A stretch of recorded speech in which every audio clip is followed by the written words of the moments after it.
First Take, everybody. Thank you so much for being with us this morning. I hope you had a wonderful weekend. He is Stephen A. Smith. He's Max Kellerman. I'm Molly Karam Rose. Yes. Yes. First of all, good morning. Good morning, Molly. Is fly. The outfit, as usual, is fly. Hairdo slamming as well. Max Kellerman, you stepped out a little bit with the little shirt right there, looking smooth, nice crew cut, all of that good stuff. I do have a complaint, though, and it's not about either one of y'all. The producers, I mean, where's our opening music? I mean, we just come right on without any music or anything. You're like the open, Stephen A. The beat matters. That's all I'm trying to say. That's all I'm trying to say. Beat matters.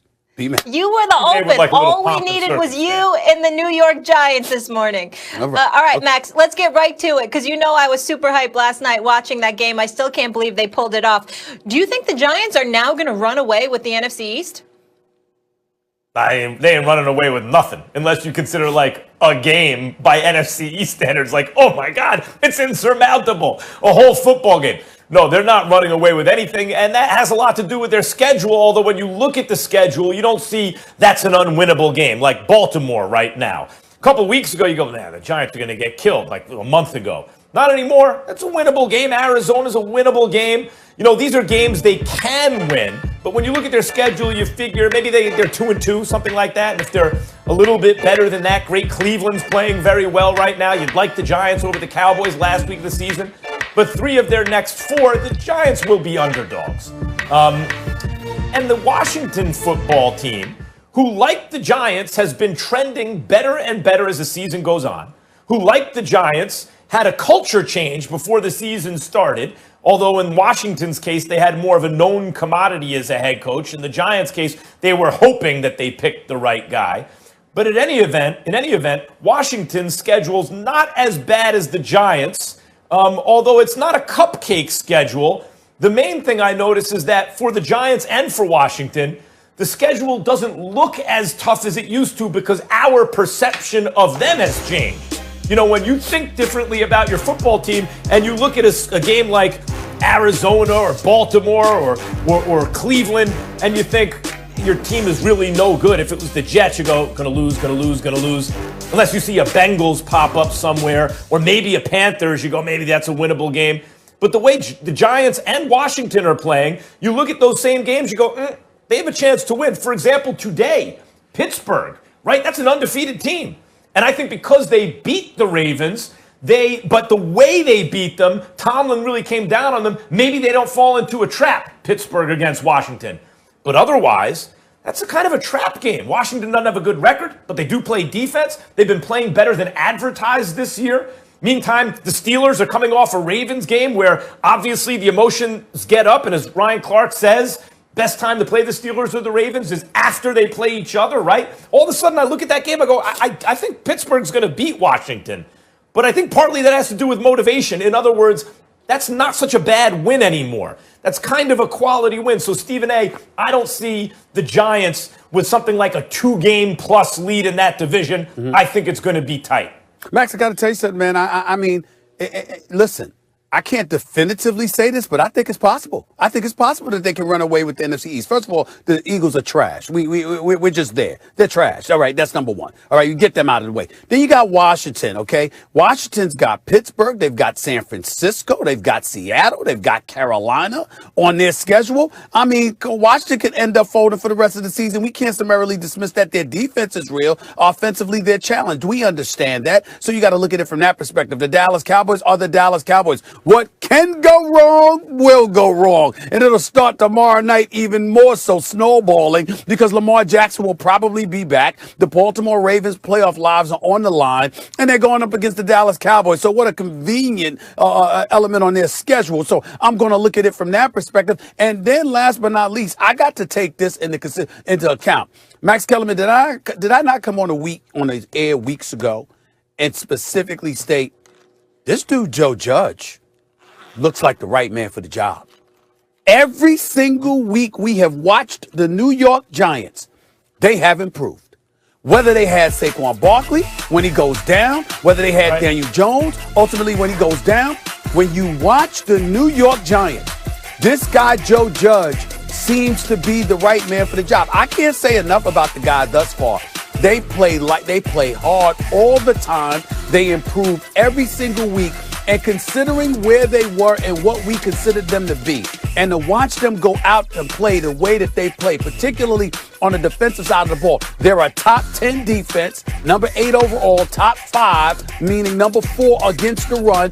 These brothers come and they play and they get after you. So you're going to be in a dogfight. You're going to have an opportunity to win games because that defense usually gives you that opportunity. And when you combine that with the ineptitude that exists within the rest of the NFC East, not even taking into account their schedule, just what you've seen thus far, and then you take into account the level of competition Washington is going to have to go against, the fact that the Dallas Cowboys are who they are, and we know that the Eagles are trash, I definitely think the NFC East is ripe to be had by the New York Giants and Coach Joe Judge and his defensive coordinator.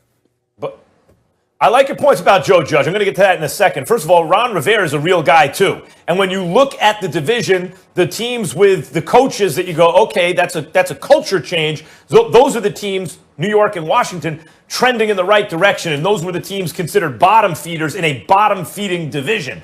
So I have to say that about Washington, who usually I think is the weakest team in the division. As far as Joe Judge is concerned, you were right about Joe Judge. Joe Judge, when you do those kind of hard-nosed tactics with the players, you're hard on the players, you're hard on the coaches, early on as a rookie head coach, that could backfire. You have to do it with substance. You have to do it in a way where the team believes that you care about their best interests, right? And Joe Judge has pulled that off so far. It seems to me he's gotten buy-in, and that's great. I'm a huge Giants fan. That's great. I'll say something else. Colt McCoy is a solid NFL backup, but that's what he is, a backup. 100 yards, a touchdown, and an interception, and the Giants were able to beat Seattle with a backup. Daniel Jones, I'd say, is an average or maybe still a tick below average starter, only in his second year, so maybe he can be better than that by next year. But an average-ish starter obviously gives you a premium over an average-ish backup, and Colt McCoy just won a game.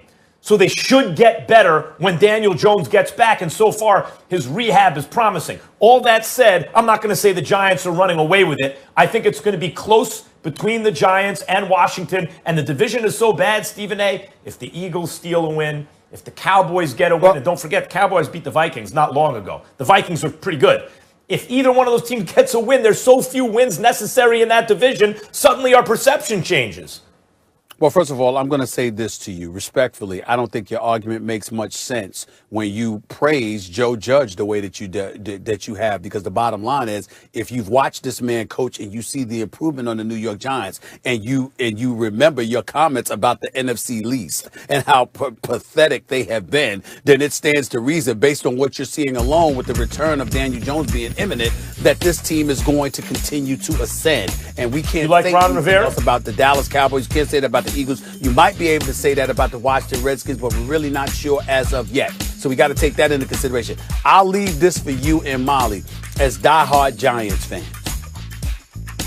If Joe Judge, the way he looks, I'm only going by what we've seen thus far, okay? Because obviously the future will tell us more. Based on what we have seen thus far, y'all, if Joe Judge was the coach of the Los Angeles Chargers, they'd be Super Bowl contenders. I don't know about Super Bowl contenders, Stephen A. I think that they wouldn't have lost 45-0. It wouldn't have been such a mismatch as Warren Sharp predicted, Belichick versus Anthony Lynn, the worst coaching mismatch you could probably get right now, right? And I'll say this, since you point that out, the Bill Belichick coaching tree has always been a disaster in the NFL. But how you like Brian Flores down in Miami? How you liking Joe Judge in New York? Promising returns on young coaches right now off the Belichick tree.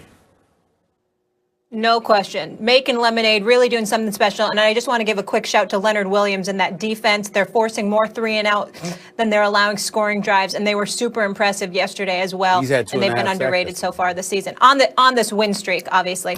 All right, guys, let's keep it going here. I actually want to stay in the division, but focus on Philly. The truth hurts for Carson Wentz, getting benched for Jalen Hurts in the loss to the Packers.